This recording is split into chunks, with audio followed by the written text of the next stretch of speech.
लोगों के झुंड में रहकर अक्सर इंसान को धोखे मिलते हैं और उस इंसान को देखो तो वो इतने सारे धोखे मिलने के बाद भी वो नए नए दोस्त, नए नए लोगों से मिलता रहता है, नए नए रिश्ते बनाता रहता है। उसे ये भी पता होता है कि पिछली बार के रिश्ते का क्या अंजाम हुआ था, पर फिर भी वो नए नए रिश्ते बनाता जाता है।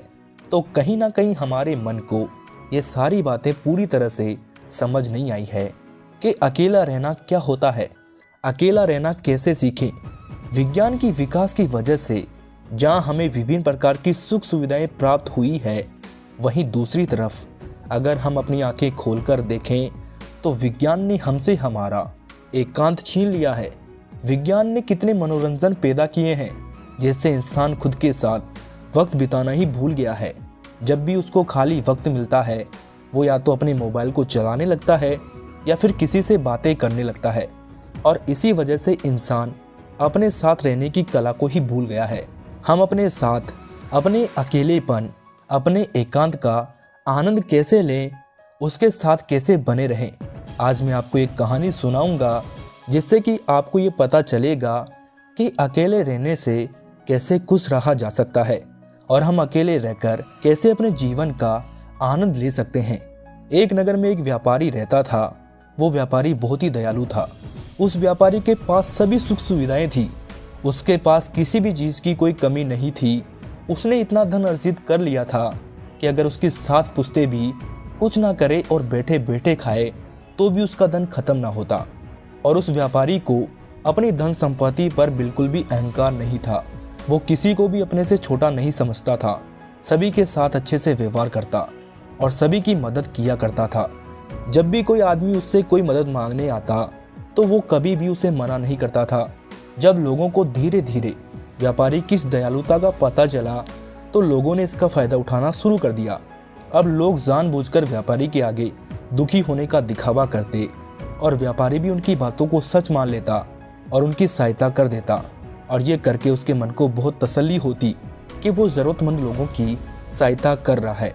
ऐसे ही एक दिन जब उसके दोस्त ने उसे बताया कि लोग किस तरह से उसका फ़ायदा उठा रहे हैं और पूरे नगर में लोग उसका किस तरह से मजाक बना रहे हैं, अपने दोस्त की ऐसी बातें सुनकर व्यापारी के मन को बहुत ही गहरा आघात लगा।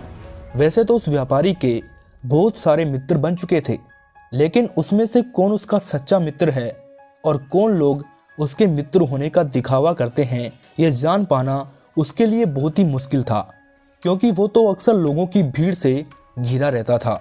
और जब उसे अपने दोस्तों और अपने रिश्तेदारों की धोखाधड़ी का पता चलता है तो उसने निश्चय किया कि अब वो अकेला रहेगा, किसी से ज़्यादा दोस्ती नहीं रखेगा और ज़्यादातर समय अपने साथ बिताएगा। इसीलिए अब उस व्यापारी से कोई भी नहीं मिल पाता था।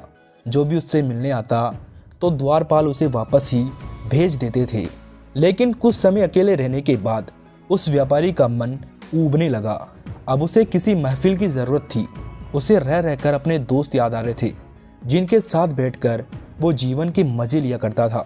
लेकिन जैसे ही व्यापारी के सामने उनकी धोखाधड़ी की बात आती है कि कैसे उसके दोस्तों ने, उसके रिश्तेदारों ने झूठ माट का दिखावा करके उसका कितना सारा धन उससे ले लिया है, तो उसका मन बदल जाता है और वो चाहकर भी ऐसे दोस्तों की संगति में फिर से नहीं जाना चाहता था। लेकिन अकेले रहने से उसका मन ऊबने लगा। फिर उसने अपने दोस्तों से संपर्क ना करके एक सत्संग में जाना शुरू कर दिया। उस सत्संग में ज्ञान की बातें हुआ करती थी, ज्ञान के उपदेश होते थे और दूसरे के विचार भी सुने जाते थे। व्यापारी को वहां जाकर बहुत अच्छा लगा, उसे बहुत ही ज़्यादा आनंद मिला और फिर वो रोज़ सत्संग में जाने लगा और ज्ञान के उपदेश सुनने लगा। सत्संग में व्यापारी अक्सर अच्छी अच्छी बातें करता और अपने ज्ञान को जाहिर करता, और ये बात किसी से भी छुपी नहीं थी कि तर्क वितर्क में व्यापारी को कोई भी हानि नहीं है। लेकिन फिर भी व्यापारी के मन को कोई भी आनंद की झलक नहीं थी। इतना ज्ञान होने के बाद भी वो अपने अंतर ज्ञान से एकदम अनजान था। उसे बाहरी ज्ञान तो खूब था, लेकिन अपने अंतर ज्ञान से वो अछूता था और इसी वजह से उसके जीवन में आनंद की झलक नहीं थी। अक्सर सत्संग के उपदेश में ध्यान पर चर्चा हुआ करती थी। इस पर व्यापारी अपने व्यक्तित्व को बहुत पेश करता था, लेकिन उन्होंने ध्यान की तरफ अपना पहला कदम भी नहीं बढ़ाया था। आपको चाहे आम की सारी खूबियां पता हो कि आम दिखने में कैसा होता है, आम का स्वाद कैसा होता है, आम के क्या क्या फ़ायदे हैं। लेकिन जब तक आप आम को नहीं खाएंगे तब तक आपको उसके स्वाद के बारे में पता नहीं लगेगा। और यही बात उस व्यापारी पर लागू होती है। वैसे तो उसे ध्यान के बारे में पूरा ज्ञान था, पर उन्होंने कभी ध्यान नहीं किया। उन्होंने कभी एकांत का रस, ध्यान का रस, अकेलेपन का रस अभी तक नहीं चखा था। फिर एक दिन उस सत्संग में एक बौद्ध भिक्षु आए। उन बौद्ध भिक्षु की ख्याति दूर दूर तक फैली हुई थी और प्रत्येक नगर के लोग उनके ज्ञान की चर्चा किया करते थे। तो आज व्यापारी को एक मौका मिल गया था कि वो अपने तर्क वितर्क से उस बौद्ध भिक्षु को पछाड़ देगा और उसके बाद समाज में उसकी इज्जत और भी ज़्यादा बढ़ जाएगी। लोग उसको और भी ज़्यादा बड़ा ज्ञानी समझने लगेंगे। और यही सोचकर वो बहुत खुश हो गया। तभी वहाँ पर बौद्ध भिक्षु आ पहुँचे। बौद्ध भिक्षु शांत भाव से चलते हुए अपने आसन पर जाकर बैठ गए। व्यापारी सभी के तर्क वितर्क को काट कर अपने तर्क सबसे ऊपर रखता गया। व्यापारी ने सोचा कि एक बार ये बौद्ध भिक्षु तर्क वितर्क पर उतर जाए, फिर देखो मैं इनके तर्क वितर्क को कैसे काटता हूँ। तर्क वितर्क होते रहे, पर उन बौद्ध भिक्षु ने कुछ भी नहीं कहा। वो तो बस शांत भाव से मुस्कुरा रहे थे। आखिर में जब सत्संग खत्म हुआ तो व्यापारी से रहा नहीं गया। आखिर में व्यापारी ने बौद्ध भिक्षु से पूछ ही लिया कि मैंने आपके ज्ञान की बहुत चर्चाएं सुनी है, लेकिन आप तो सभा में कुछ भी नहीं बोल रहे थे।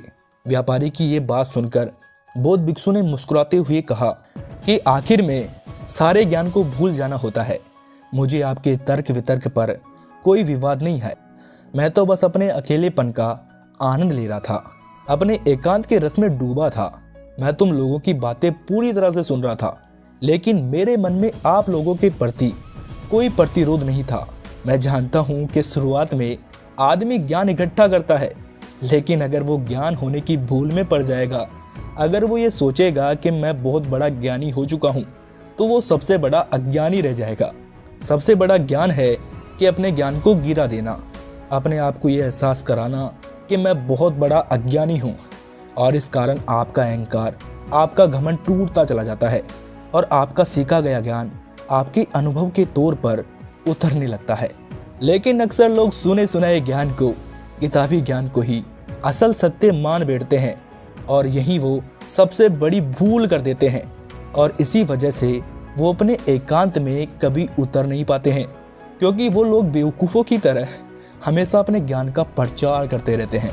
जब ये बात व्यापारी ने सुनी तो ये बात सीधा व्यापारी के दिल पर चोट कर गई, क्योंकि ये बात व्यापारी पर बिल्कुल सही तरीके से लागू होती है। व्यापारी ने बौद्ध भिक्षु से पूछा कि सारा ज्ञान हासिल करने के बाद एक इंसान को कौन सा रास्ता अपनाना चाहिए। व्यापारी की बात सुनकर बौद्ध भिक्षु कहते हैं कि असली ज्ञान की पहचान यही है कि वो अपने ज्ञान से अपने एकांत तक पहुंच जाता है। उसके मन के सारे द्वंद्व खत्म हो जाते हैं और जब वो ज्ञानी पुरुष किसी से मिलता है तो वो अपने ज्ञान का बखान नहीं करता। उसका एकांत, उसकी चुप्पी ही तुम्हें उस ज्ञान का संदेश पहुंचा देगी। जरा सोचो कि इतना ज्ञान होने का क्या फ़ायदा जब आप अपने साथ रहना ही नहीं सीखे, अपने अकेलेपन और अपने एकांत का आनंद लेना ही नहीं सीखे, तो क्या फ़ायदा हुआ इतना ज्ञान इकट्ठा करने का। ज़रा अपना दिमाग लगाइए और सोचिए। फिर बौद्ध भिक्षु ने उस व्यापारी से कहा कि मैं तुम्हें एकांत में आनंद लेने के 4 तरीके बता रहा हूँ। अगर तुम इन 4 तरीकों का रोज़ अपने जीवन में अनुसरण करते हो तो तुम अपने एकांत का रस ज़रूर अनुभव करोगे। और अगर एक बार तुमने अपने एकांत का रस अनुभव कर लिया, उसका रस चख लिया, तो फिर तुम्हारे मन को खुश करने के लिए किसी भी मनोरंजन की वस्तु की आवश्यकता नहीं पड़ेगी, किसी आदमी की आवश्यकता नहीं पड़ेगी, क्योंकि वो रस, वो आनंद परमानंद बन जाएगा और वो हमेशा आपके साथ रहेगा, क्योंकि वो किसी चीज़ से बना हुआ नहीं है। सबसे पहला तरीका ये है कि अपने अंदर ये उत्सुकता बनाओ कि खुद को जानना क्यों ज़रूरी है। हम सब ने ये सुना है कि खुद को जानना चाहिए, खुद को जानना सबसे ज़रूरी है। अगर आप इस बात को अपने मन के अंदर बिठा लेते हो तो स्वाभाविक रूप से आप खुद को जानने के लिए प्रेरित होंगे। लेकिन अगर आप ये नहीं जानेंगे कि खुद को जानना क्यों ज़रूरी है, तो आप खुद को जानने की कोशिश क्यों ही करोगे। इसीलिए पहले समझो कि खुद को जानना क्यों ज़रूरी है।